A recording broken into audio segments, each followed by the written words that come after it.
Here's another example on similar figures. It says that given JKLM, which is this figure, the small one to the left, is similar to PQRS, the big one to the right, find QR. So we have to find QR, which is this length right here, labeled X. Okay, and we're going to use similarity or the similar figures properties.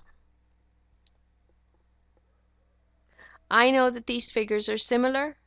That means that the ratio of the corresponding sides are equal. Okay, so that tells me that I should create ratios of corresponding sides and equal them. So here's what I do. I know that I need to look for RQ, and in this big figure I have two pieces of information that I know. I know the length of side SR. I know this length. I'm sorry for the crooked line. I know the length SR, and I know I need to find the length RQ. So I know those two things. And for the small figure, I know the length LM, and I also know the length of LK. I like to trace along the information that I have, so I concentrate only on those sides. So if I start in the small figure and I write LM, what side on this figure does LM correspond to? So to figure that out, I look at the similarity statement. Here's LM. LM are the last two letters in the statement, so that means that the last two letters are S in the big figure is the side that corresponds to LM. So LM corresponds to RS.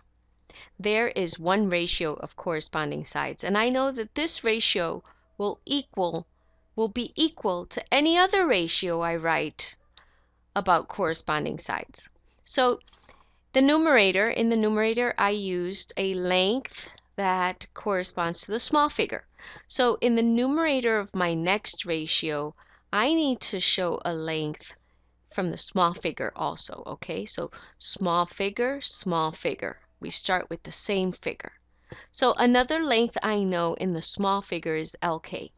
So LK, and then in my similarity statement, I'm going to look at what side LK corresponds to. So here's LK right here, L and K. Those are the middle letters of the four-letter statement, so that will correspond to QR. Letters 2 and 3, 2 and 3, QR. So I'm going to write QR. Once I've written these labels in, I can substitute for values. LM measures 7.3 centimeters. RS measures 18.25. LK measures 5.7. and QR is your X. So here you have created a proportion, and we cross multiply.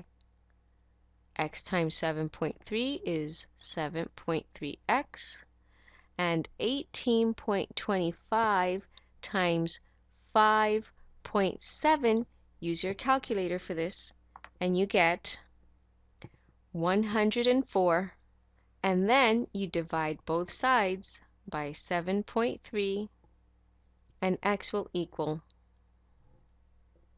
14.2.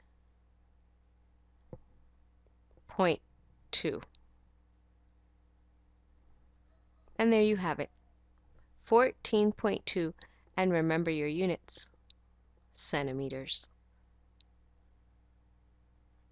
X is equal to 14.2. That means that segment QR measures 14.2 centimeters. That's how much this side measures. And there you have it. And this is basically what you do with all these types of problems, okay? Have fun doing the homework.